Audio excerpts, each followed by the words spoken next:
My name is Terrell Washington. I'm 62 years old, and 4 years ago, I moved into what I thought would be my dream home in a quiet suburban neighborhood outside of Charlotte, North Carolina, a place where I could finally relax after 40 years of hard work, enjoy my retirement, live in peace. But my next-door neighbor, a woman named Brenda Patterson, had other plans. She called the police on me 15 times in 6 months. 15 times. For barbecuing in my backyard. For playing music at 3 in the afternoon. For parking my car in my own driveway. For existing while black in what she considered her neighborhood. She filed complaints with the Homeowners Association. Spread lies about me to other neighbors. Even went so far as to claim I threatened her life. All because she couldn't stand having a black man living next door. But here's the thing about karma. It's patient. It waits. And when it strikes hard. This is the story of how my racist neighbor tried to destroy my life. How I documented everything. How I stayed calm when I wanted to explode. And how karma came for her in a way that was so perfect, so poetic. I couldn't have planned it better if I tried. By the time this was over, she lost her job, her reputation, her house. And I'm still here, living peacefully, in my dream home, exactly where I belong. Let me start from the beginning, back to before I even knew Brenda Patterson existed. I'm originally from Atlanta, Georgia, born and raised in the Bankhead neighborhood, West Side, working-class black community. My father, James Washington, worked for the Postal Service for 35 years. My mother, Dorothy Washington, was a school teacher.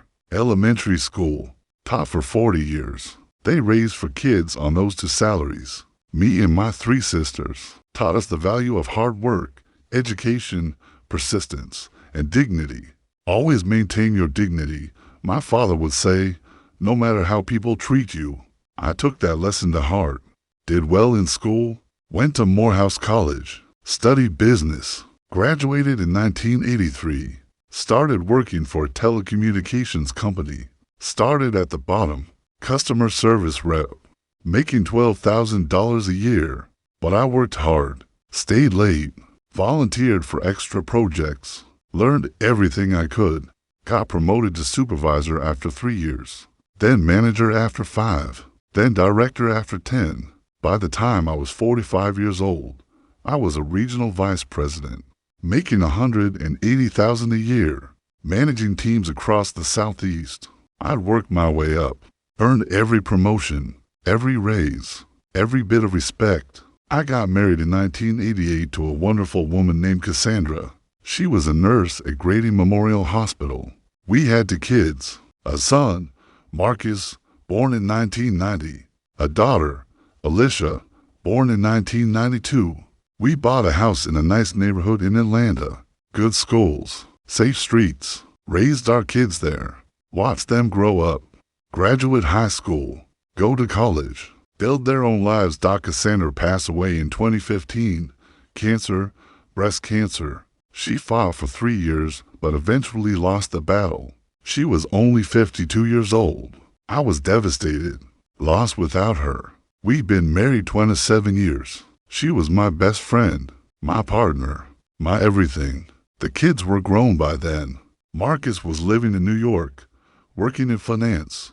Alicia was in Los Angeles, working in entertainment, both doing well, building their careers. I was proud of them, but I was also alone in a big house filled with memories.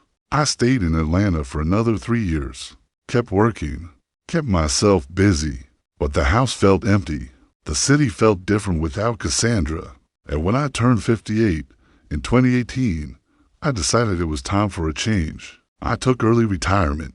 The company offered a good package, pension, health insurance, enough to live comfortably. I could finally do what I'd always wanted. Slow down, relax, enjoy life. I decided to move. Wanted something different from Atlanta. Somewhere quieter, less traffic, less noise, more space. I looked at several cities, considered Charleston, Savannah, Raleigh, but I kept coming back to Charlotte, North Carolina. It had everything I wanted. Nice weather, growing city, good airport for when the kids visited, and it was affordable. I could buy a nice house and still have plenty of savings. I found a house in a neighborhood called Maple Ridge, suburb about 20 minutes outside downtown Charlotte. Beautiful area, tree-lined streets, well-maintained homes, mix of families and retirees. The house itself was perfect. 3-bedroom ranch, the bathrooms, big backyard, 2-car garage, updated kitchen, hardwood floors throughout. It was exactly what I wanted. I made an offer. It was accepted. Closed in June of 2018. I was excited. This was going to be my retirement home, my sanctuary, my place to finally rest. I moved in on a Saturday, hired movers to bring my furniture from Atlanta, spent the weekend unpacking, setting up, making the house mine. On Sunday afternoon, I was in the backyard, setting up my grill, planning to cook some ribs, enjoy the nice weather. That's when I met Brenda Patterson. She came walking up to the fence that separated our properties. White woman, early 50s, blonde hair pulled back tight, wearing designer sunglasses and expensive workout clothes. She had this pinched expression, like she'd smelled something bad. "Excuse me," she said. I looked up, smiled, tried to be friendly. "Hi, I'm Terrell. Just moved in." She didn't smile back. "I'm Brenda Patterson. I live next door. Nice to meet you. Is that a grill?" "Yes, ma'am. I'm planning to cook some ribs." She frowned. "We have rules in this neighborhood." "About grills?" "Rules?" "Yes. You can't have open flames near the property line. It's a fire hazard." I looked at my grill. It was a good 15 feet from the fence. This is 15 feet away. The rule is 20 feet. I didn't know that. "I'll move it. You should also know we have quiet hours. No loud music or noise after 8 p.m. Good to know. I'm pretty quiet anyway. And we have rules about parking. Cars must be in the garage or driveway. No street parking, okay? And trash cans can only be out on collection day. Not before, not after." "Got it." She looked me up and down, clearly sizing me up, deciding whether I was going to be a problem. "Welcome to the neighborhood," she said finally, though it didn't sound welcoming at all. "Thanks, I appreciate it." She turned and walked back to her house. I stood there for a moment, feeling uneasy. Something about the way she looked at me, the way she'd rattled off all those rules, like she was warning me, like she was establishing dominance. But I shook it off, thought maybe I was being too sensitive. Maybe she was just particular. Maybe she was protective of the neighborhood. Maybe it had nothing to do with race. I moved my grill back another 5 feet just to be safe. Then I cooked my ribs, sat on my back patio, enjoyed the evening, tried not to think about Brenda Patterson. The first incident happened 2 weeks later. I was mowing my lawn on a Saturday morning, around 10 a.m., not early, not late, just a normal time to mow a lawn. I had my headphones on, listening to music, old school R&B, Marvin Gaye, The Temptations, the OJs, just enjoying the morning. I finished the front yard, was starting on the back when a police car pulled up in front of my house. 2 officers got out, white men, both young, probably in their 30s. They walked toward me. I took off my headphones. "Can I help you, officers? We got a call about a disturbance." "A disturbance? I'm just mowing my lawn." The caller said you were playing loud music and making excessive noise. I looked at them, confused. "It's 10 a.m. on a Saturday. I'm mowing my lawn. That's not illegal." "We understand, sir, but we have to respond to calls." "Who called?" "We can't disclose that information, but I think I know." "Was it my next door neighbor?" "Sir, we can't tell you that." I turned off my mower, took a breath. "Officers, I just moved here 2 weeks ago. I'm on my lawn at a reasonable hour. I'm not breaking any laws. I'm not bothering anyone. Someone called to complain about me for doing normal homeowner activities. We're just doing our job, sir. Can we see your ID, my ID, for mowing my lawn? It's standard procedure." I pulled out my wallet, showed them my driver's license. They ran it, checked for warrants. Of course, there were none. I'd never been arrested, never even had a speeding ticket. Thank you, sir. You're free to continue. You might want to keep the music down, though, to avoid future complaints. I'm wearing headphones. The music isn't playing out loud. Just trying to help, sir. Have a good day." They left. I stood there, shaking, not from fear, from anger, from frustration, because I knew exactly what had happened. Brenda Patterson had called the cops on me for mowing my lawn, for existing in my own yard, for being black in her neighborhood. I finished mowing, went inside, sat down, tried to calm down, told myself not to overreact. Maybe it wasn't her. Maybe it was someone else, someone who didn't like the noise. But deep down, I knew it was her. The second incident happened a week later. I was in my backyard, grilling again. It was a Sunday afternoon, around 3 p.m., beautiful day. I had music playing, not loud, just background music from a Bluetooth speaker. Sam Cooke, Al Green, soul music. I was cooking chicken, making my special barbecue sauce, enjoying my retirement. Then I saw Brenda standing at the fence, arms crossed, staring at me. I walked over, tried to be polite. "Hey Brenda, how are you? That music is too loud. It's 3 in the afternoon, and it's not loud. I can barely hear it from here. I can hear it in my house. I'm sorry if it's bothering you, but it's the middle of the day. We have quiet hours." "I told you that. Quiet hours are after 8 p.m. You said so yourself. During the day is also supposed to be peaceful. This is a quiet neighborhood. Brenda, I'm not doing anything wrong. I'm in my own backyard, playing music at a reasonable volume. During the day, you need to turn it off, or I'll file a complaint." "A complaint? With who?" "The homeowners association. And if that doesn't work, I'll call the police again." "Again? So it was you who called last week?" "I don't know what you're talking about." She turned and walked away. I stood there, stunned. She basically admitted she'd called the cops on me, and now she was threatening to do it again. I went inside, turned off the music, sat on my couch, and realized something. This woman was going to be a problem, a serious problem. She wasn't going to stop. She was going to harass me, make my life miserable, try to drive me out of my own home, because she didn't want a black man living next door. The incidents kept coming, every week, sometimes multiple times a week. Week 3, police called because I was washing my car in my driveway. The complaint said I was wasting water and making noise with the hose. Week 4, police called because I had friends over for dinner. The complaint said we were being too loud and there were too many cars parked on the street, even though we were inside, talking at normal volumes, and the cars were legally parked. Week 5, police called because I was sitting on my front porch, reading a book. The complaint said I was loitering and making the neighborhood feel unsafe, loitering on my own porch. Week 6, complaint filed with the HOA because my grass was allegedly too long. It wasn't. I just mowed it 2 days earlier, but Brenda claimed it was violating community standards. Week 7, police called because I was playing basketball in my driveway with my son Marcus, who was visiting. The complaint said we were creating excessive noise and a public disturbance at 2 in the afternoon.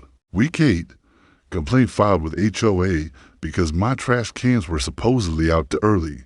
They weren't. I put them out the night before collection day, exactly as allowed, but Brenda claimed I'd put them out 3 days early. Week 9, police called because my car alarm went off. It had been accidentally triggered when a delivery person bumped my car.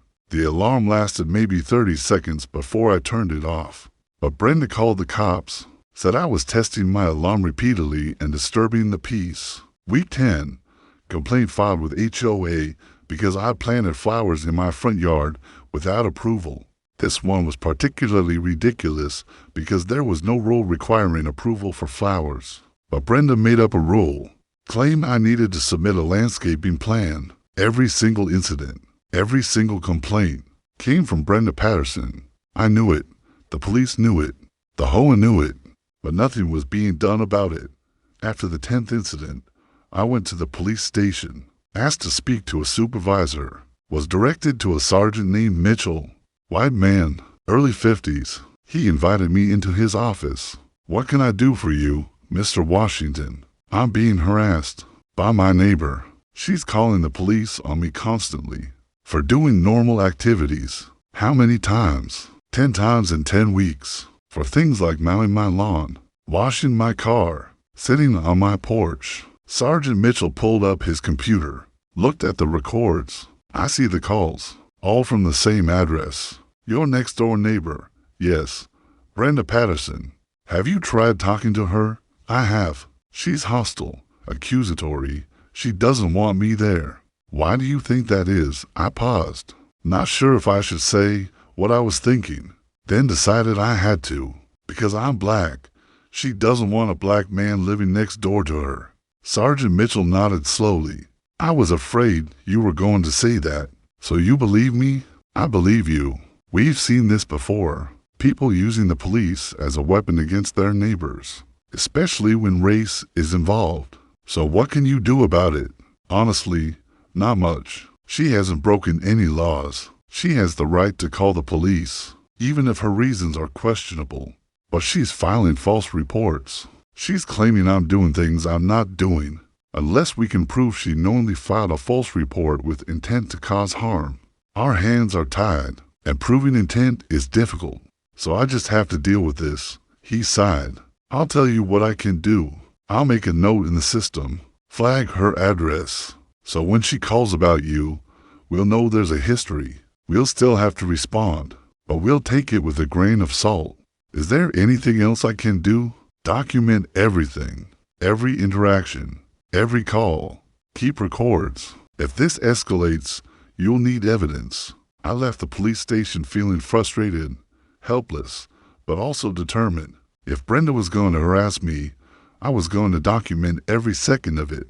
I started keeping detailed records. Every time she called the police, I wrote down the date, the time, what I was doing, what the officers said.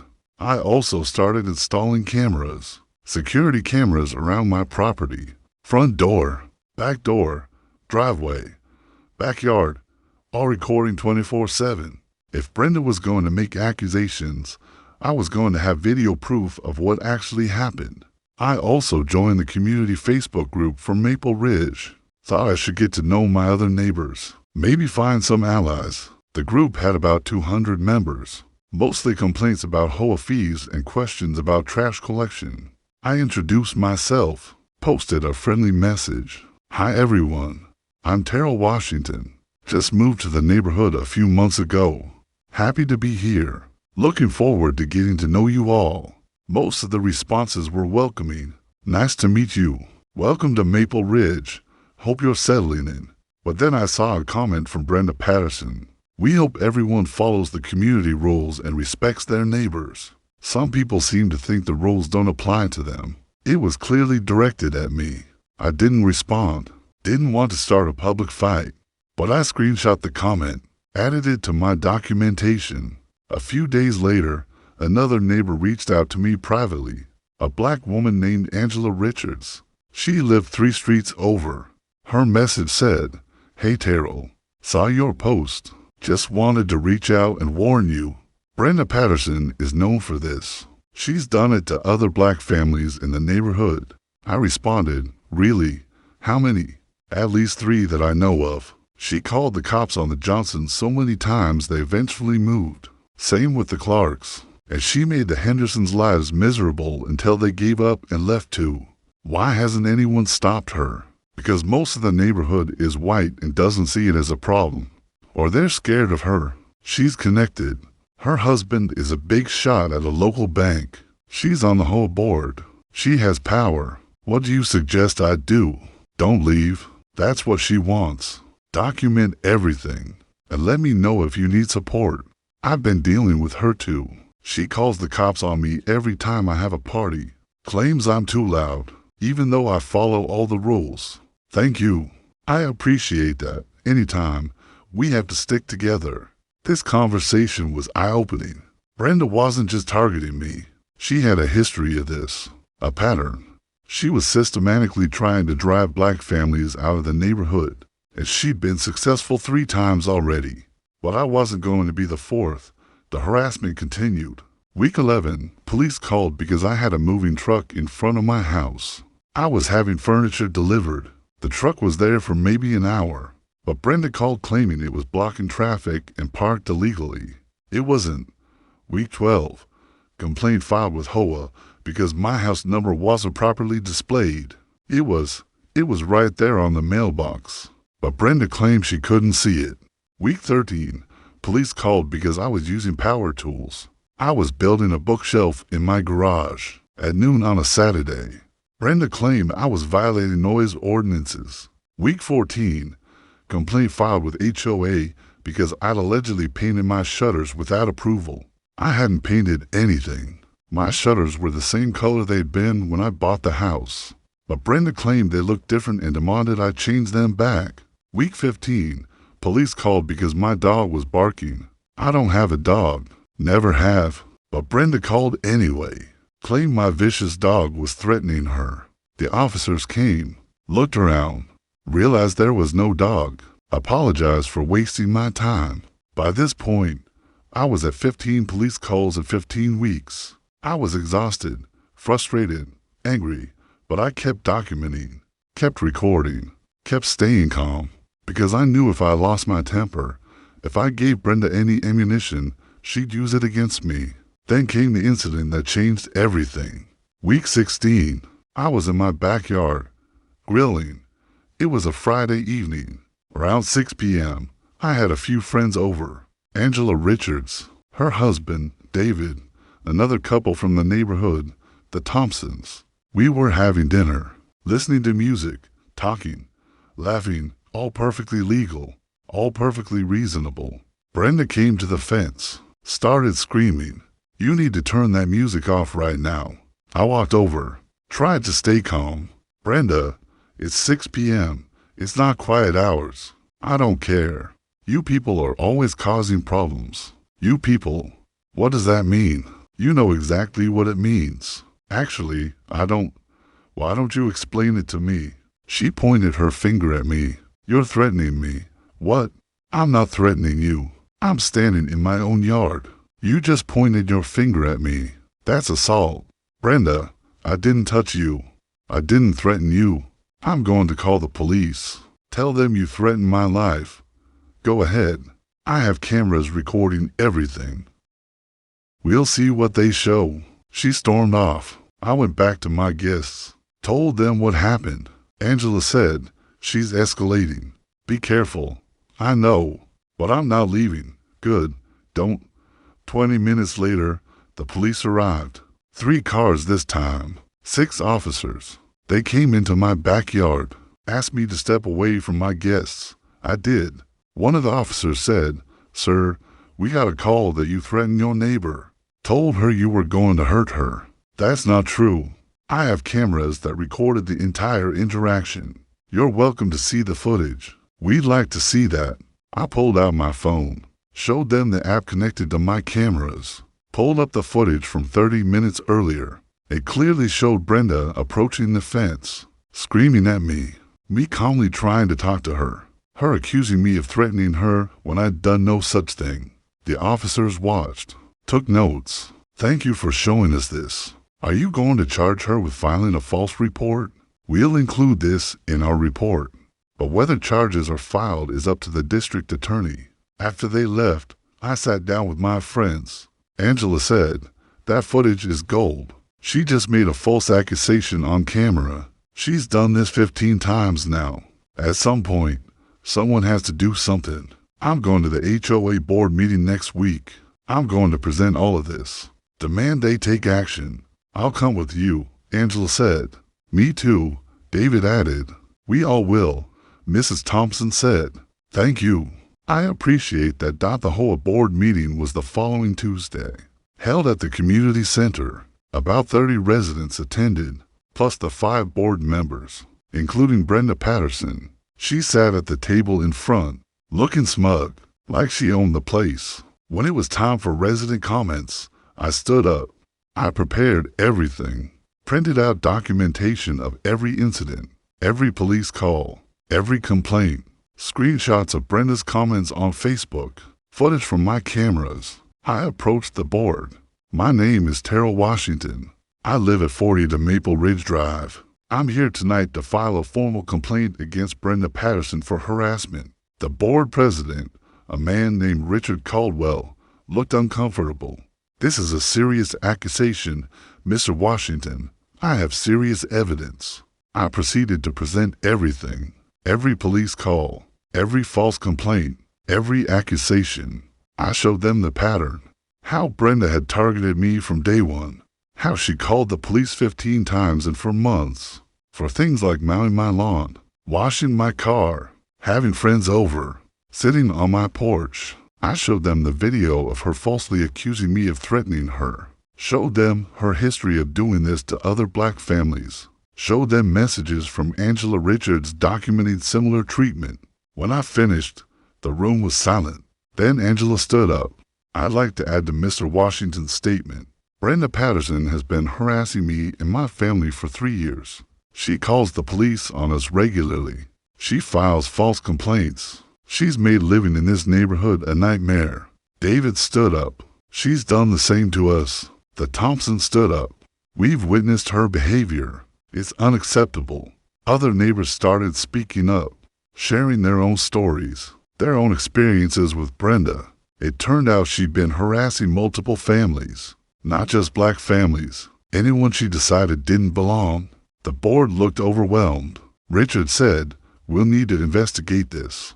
But based on what we've heard tonight, this is clearly a serious issue. Brenda, do you have anything to say?" Brenda stood up. Her face was red. "These people are lying. They're trying to make me look bad because I enforce the rules." "You don't enforce the rules," I said calmly. "You weaponize them against people you don't like." "That's not true." "Then explain why you called the police on me 15 times and for months. For legal activities. During legal hours. Explain why you accused me of threatening you when I never touched you, never raised my voice, never did anything wrong, and explain why you've done this to multiple other families. I'm protecting this neighborhood. From what? From people like you. People like me," I repeated. "Say what you mean, Brenda." She realized what she'd said, tried to backtrack. "I didn't mean it like that." "Yes, you did." The room was silent, everyone staring at Brenda. She'd finally said the quiet part out loud. The board voted that night. For 2-1. Brenda was the one dissenting vote. She was removed from the whole board, effective immediately. She was also issued a formal warning. Any future harassment of residents would result in fines, possible legal action, and potential removal from the neighborhood if her behavior continued. Brenda stormed out of the meeting, screaming, threatening to sue, threatening to get lawyers involved. But I had everything documented, everything recorded. She didn't have a leg to stand on. I thought that would be the end of it. I was wrong. Brenda's harassment stopped, but something else started happening. She began to unravel. I'd see her outside sometimes. She looked different, disheveled, stressed. I'd hear her yelling at her husband through the walls. Loud arguments. Things breaking. It was clear she wasn't handling the situation well. Then, 2 months after the board meeting, I was talking to Angela. She told me something interesting. "Did you hear about Brenda's husband?" "No." "What happened?" "He left her." "Left her?" "Yeah. Apparently, he was embarrassed by everything that came out at the board meeting. His bank found out about it, started asking questions about whether he held the same views as his wife, whether he was discriminating against black clients. He got put on leave. Then he filed for divorce. Wow, I didn't know. That's not all. The bank investigated him, found out he'd been denying loans to black applicants at a higher rate than white applicants. He got fired, and now he's under investigation by the FDIC. I sat there, stunned, so by trying to destroy me. Brenda ended up destroying her own life. Looks like it. Karma's real. Terrell, yeah, it is. Over the next few months, I watched Brenda's life fall apart. Her husband moved out, filed for divorce. The house went on the market. She couldn't afford it on her own. She'd been a stay-at-home wife for 20 years. No job, no income, no support. She tried to sell the house, but word had gotten around the neighborhood. The real estate agent told me privately that buyers were hesitant. They'd heard about Brenda's behavior, didn't want to deal with that reputation. The house sat on the market for 6 months. The price kept dropping. Finally, it sold for significantly less than she'd hoped. Brenda moved out on a cold day in February. I happened to be checking my mail when the moving truck pulled up. She saw me, stared at me with pure hatred, but she didn't say anything, just got in her car and drove away. I never saw her again. Angela told me later that Brenda had moved to a small town about 2 hours away, living in an apartment, working at a retail store. Her life completely different from what it had been, all because she couldn't accept having a black man as a neighbor, all because she tried to drive me out using the police as her weapon, all because she thought she had the power to destroy someone else's life, and instead, she destroyed her own.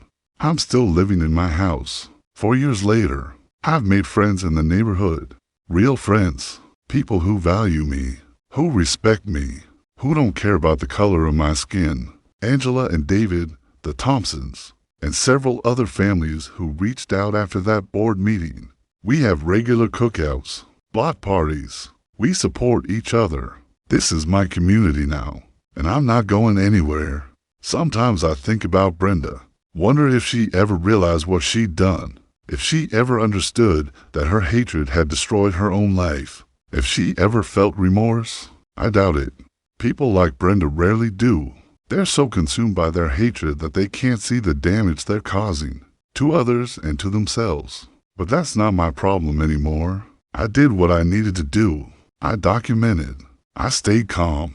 I stood my ground, and I let karma do the rest. Looking back on this experience, I learned some important lessons. First, document everything, every interaction, every incident, every piece of evidence. Because when you're dealing with someone who's trying to destroy you, documentation is your best weapon. Second, stay calm.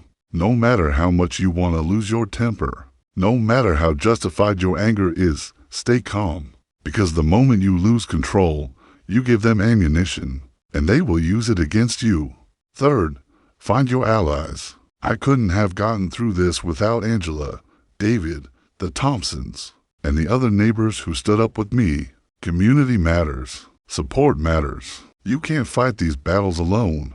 Fourth, understand that racism is alive and well. Even in 2024, even in nice suburban neighborhoods, even when people try to disguise it as concern about property values or community standards, it's still racism, and you have to call it out. Fifth, trust the process. I wanted immediate justice, wanted Brenda to face consequences right away. But it took time, took months, and ultimately, karma delivered justice in a way I never could have planned. Sixth, and most importantly, never let anyone drive you from your home, from your space, from where you belong. I earned the right to live in that house, worked for 40 years to afford it, paid for it with my own money, and no one, not Brenda Patterson, not the police, not anyone, had the right to tell me I didn't belong. I belong. We all belong.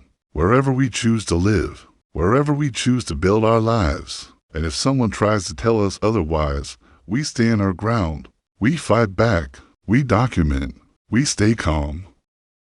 And we let karma do the rest. I also learned something about the police. Look, I know not all police officers are bad. The officers who responded to Brenda's calls were mostly professional.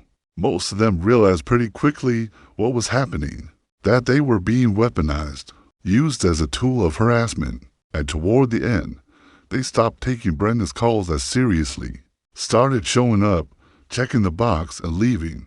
But the fact remains that the police can be weaponized, especially against black people.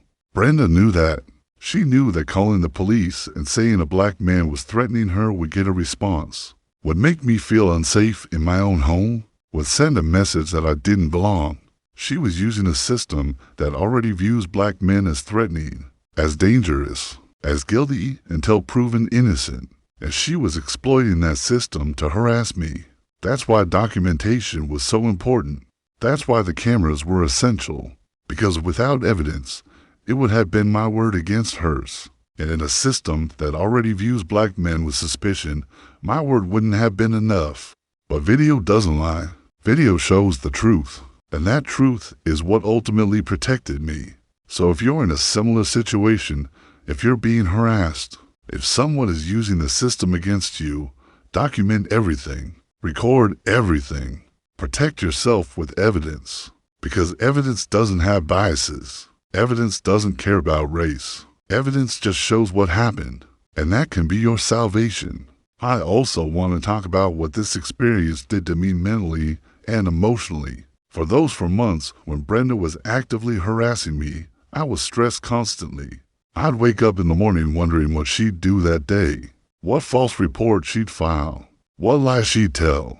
Every time I heard a siren, my heart would race, wondering if the police were coming to my house again. Every time I wanted to do something normal, mow my lawn, wash my car, have friends over, I'd hesitate, worried that Brenda would call the cops, worried that I'd have to deal with another incident. It was exhausting, mentally draining. I'd worked my whole life to retire peacefully, and here I was, being harassed in my own home, unable to relax, unable to enjoy the life I'd earned. I went to therapy during this time. Talked to a counselor about what I was experiencing. She helped me understand that what I was feeling was valid, that being constantly surveilled and harassed takes a toll, that it's a form of trauma. She also helped me develop coping mechanisms, ways to stay calm, ways to not let Brenda's behavior consume me, ways to maintain my peace even in the midst of chaos. As she reminded me of something important,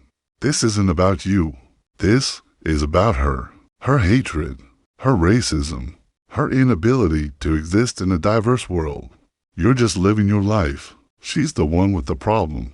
That perspective helped me not internalize her behavior, not question whether I was doing something wrong, not wonder if maybe I should just move to avoid the conflict, because I wasn't doing anything wrong.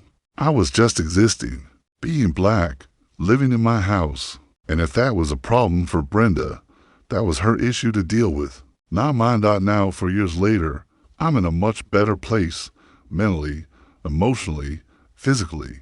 I've settled into my home, my neighborhood, my life. I've built genuine connections with my neighbors, people who see me as a person, not as a threat, not as someone who doesn't belong, but as Terrell, a retired telecommunications executive, a father, a grandfather now. Marcus and his wife had a baby last year. A grandfather who loves to grill, who plays old school R&B too loud sometimes, who keeps his lawn immaculate, who waves to his neighbors, who contributes to the community. I'm living the retirement I always dreamed of, peaceful, comfortable, surrounded by people I care about. And Brenda, she's gone, living somewhere else, dealing with the consequences of her own hatred. I don't wish her harm. I don't celebrate her downfall. But I do believe in karma. I believe that what you put out into the world comes back to you. Brenda put out hatred, racism, harassment, and it came back to her. Destroyed her marriage, her finances, her reputation, her life. That's not my doing. That's karma. That's the universe correcting itself. That's justice. And while I didn't cause her downfall, I'm not sorry it happened. Because people like Brenda need to face consequences. They need to understand that their hatred has costs, that they can't just terrorize people and get away with it, that eventually karma catches up. And when it does, it hits hard. So that's my story. My racist neighbor tried to get me evicted, called the police on me 15 times in 6 months, filed countless complaints, spread lies, tried to make my life miserable, all because she couldn't stand having a black man living next door. But I didn't leave. I documented everything, stayed calm, stood my ground, let the truth speak for itself, and karma did the rest. Brenda lost her husband, her home, her comfortable life, all because of her own hatred, while I'm still here, in my dream home, living peacefully, exactly where I belong. This is a story about racism, about harassment, about standing your ground, but it's also a story about karma. about how hatred ultimately destroys the person who carries it, about how the universe has a way of balancing itself out, and about how, sometimes, the best revenge is just living well, just being happy, just refusing to let someone else's hatred define your life. I'm 62 years old. I've worked hard my whole life, earned everything I have, and I'll be damned if some racist neighbor is going to drive me from my home. One belong here. We all belong wherever we choose to be, and if someone doesn't like it, that's their problem, not ours. Remember that. Always remember that. So that's my story. But now I want to hear from you. Did you like this chronicle? What would you have done if you were in my position? Have you ever dealt with a racist neighbor or similar harassment? Let me know in the comments. I read every single one. And tell me, where are you listening to this story from right now? Drop your location in the comments. I love knowing where Uncle Tyrone's Chronicles is reaching. If you enjoyed this story, do me a favor. Hit that like button. It really helps the channel grow. And if you're not subscribed yet, what are you waiting for? Click that subscribe button and turn on the notification bell so you never miss a story. Trust me, I've got more chronicles coming that you won't want to miss. And before you go, check out the video I'm recommending for you next. I think you're really going to like it. Until next time, this is Uncle Tyrone reminding you that karma is real. Justice comes to those who wait, and you always belong wherever you choose to be. Peace.